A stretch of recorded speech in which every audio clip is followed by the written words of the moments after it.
ល្អបំផុតរបស់ខ្ញុំបានបិទចិត្តជាងបានដេកលើគ្រែរបស់ខ្ញុំនៅយប់នោះខ្ញុំកំពុងអបដៃជាមួយគូដណ្ដឹងរបស់ខ្ញុំកំពុងខ្ញុំប្រើកាតខ្មៅរបស់ខ្ញុំដើម្បីទិញទំនិញនៅហាងប្រណីប៉ុន្តែភ្លាមពេលនាង scan លេខកូដសំទល់ឲ្យរបស់នាងតែប្រែទៅជា Happy Beans ប៉ុណ្ណោះទេម៉ាស៊ីនគិតលុយថែមទាំងបានប្រកាសអ្វីមួយនៅក្នុងកន្លែងចាប់ម្ចាស់ផ្ទះយកទៅប្រន្ទាបងស្រីគីសម្លឹងមើលការទូទាត់របស់គាត់មុខរបស់ទំព័រនោះប្រែជាខ្មៅភ្លាមព្រោះសំបីតែសំទល់ឲ្យនៅក្នុងកន្នីវឆាត់របស់នាងខ្ញុំក៏បានបដូរវាទៅជារីករាយដែរសណ្ដែកម៉ាដងមីបានស្រែកនៅនឹងកន្លែង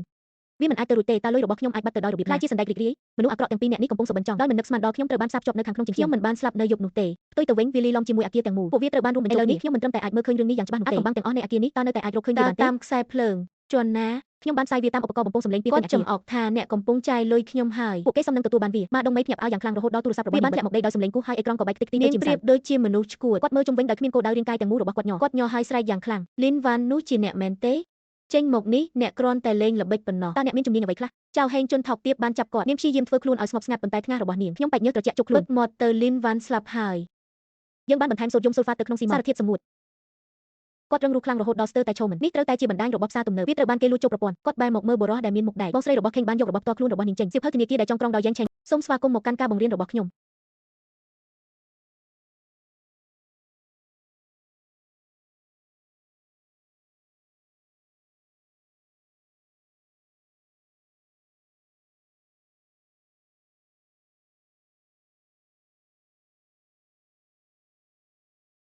ំបងស្រីវាយបានទទួលយកវាដោយញ័រខ្លួនកាត់ត្រូវបានអូសនៅលើម៉ាស៊ីន post សំឡេង beep ដោយគ្រាន់តែចុចមួយដងម៉ាស៊ីន post មិនបានបោះពុម្ពសារទេមតិយោបល់ដោយសេរីហាក់ដូចជាសញ្ញានៃភាពឆ្កួតដូចមុនដែលស្ដោះម្រាមដៃចេញដោយអន្ទះសារក្រដាស់បោះពុម្ពវែងមើលទៅដូចទឹកជ្រោះវាហូរចុះមកដូចក្រណាត់ភ្លាមទូនោះត្រូវបានដាក់ចុងខ្ពស់ដោយរបស់របរដែលបោះពុម្ពលើវាមិនមែននិយាយអំពីការចំណាយលើកំណត់ត្រាតតែសោះទៅវិញវាគឺជាលោកយ៉ាវហេងក្នុងរយៈពេលចាំមុននៃកំណត់ត្រាកក់សន្តាគារនឹងបញ្ជីនៃការព្យាបាលពិសេសបងស្រីវាយបានអានវាចេញដោយមិនដឹងខ្លួនសំឡេងខែមីនាឆ្នាំ2024លទ្ធិខុងជឺបន្ទប់ក្រែពីសន្តាគារតម្លៃសមរម្យដូចគ្នាអ្នកស្រុកលីម៉ូម៉ូឆ្នាំ2025មន្ទីរពេទ្យវិទ្យាសាស្ត្រនិងបច្ចេកវិទ្យាភាគខាងត្បូងបានបញ្ជាក់ធ្ងន់ធ្ងរគ្រូពេទ្យដែលចូលរួមបានណែនាំឲ្យវះកាត់ចេញឈប់និយាយអំពីការវះកាត់ហើយបិទមាត់ទៅ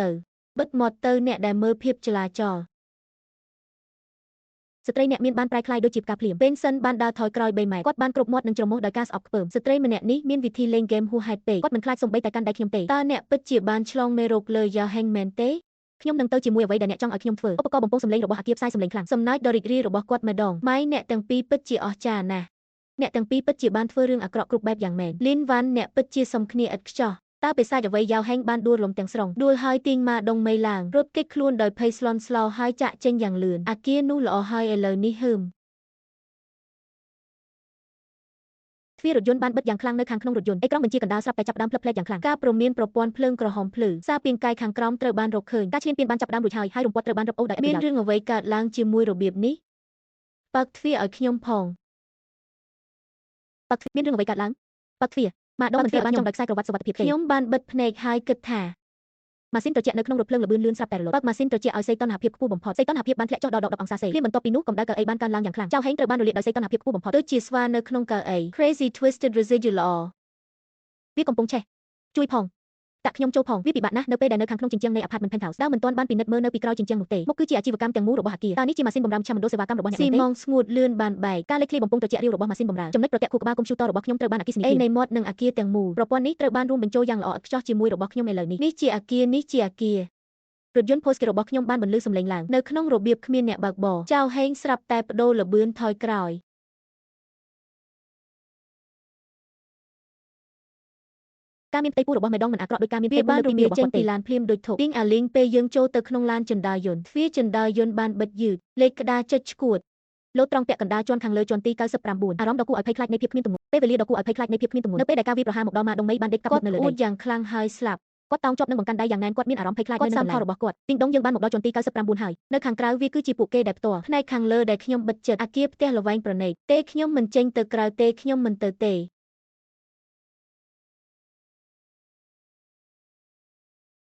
េសូមស្វាគមន៍គូដណ្ដឹងរបស់ខ្ញុំអូយ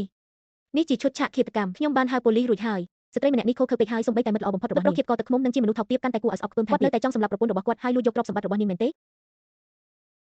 លីនវ៉ាន់អ្នកឈួតហើយឬនៅអ្នកផ្សាយរឿងទាំងនេះហើយអ្នកផ្ទាល់វាត្រូវបានបំផ្លាញដែរខ្ញុំបានបាត់បង់ជីវិតហើយប៉ុន្តែខ្ញុំនៅតែដើម្បីបំផ្លាញឬមិនបំផ្លាញយ៉ាវហេងម៉េដងមីយោយ៉ាងណាដែរខ្ញុំជាមនុស្សតែម្នាក់គត់ដែលរស់នៅក្នុងអគារនេះឥឡូវនេះមានមនុស្ស30លានអ្នកនៅលើអ៊ីនធឺណិតទាំងមូលសម្លឹងមើលអ្នកដោយយកចិត្តទុកដាក់នៅលើហ្គេមនេះអង្គភាពប៉ូលីសពិសេសប្រដាប់អាវុធ សូមរក្សាភាពស្ងប់ស្ងាត់និងសហការការផ្ទៀងផ្ទាត់នៅនឹងកន្លែងត្រីទទួលបន្ទុកបានសម្លឹងមើលវាខ្ញុំនៅលើអេក្រង់ទូរទស្សន៍ម្ដងទៀតសម្លឹងមើលផ្ទៃដែលត្រូវទម្ងន់នោះដោយយកចិត្តទុកដាក់គាត់ផ្អៀងលើជញ្ជាំងហើយបញ្ជារុះរើជញ្ជាំងស្វែងរកសាកសពជនរងគ្រោះរាងកាយនៅពេលដែលភ្លុកស៊ីម៉ង់បានដួលរំចាវហេងនិងម៉ាដុងមេអស់សង្ឃឹមបិទភ្នែកហើយរងចាំច្បាប់សាលក្រមចុងក្រោយនៃច្បាប់ចប់ហើយវានឹងមានបញ្ហាប្រសិនបើបញ្ហាត្រូវបានរកឃើញទេនេះជាអ្វីតើធ្វើដូចម្ដេចទើបអាចមានអ្នកណាដែលមើលមនុស្សខ្លាំងៗដូចគ្នា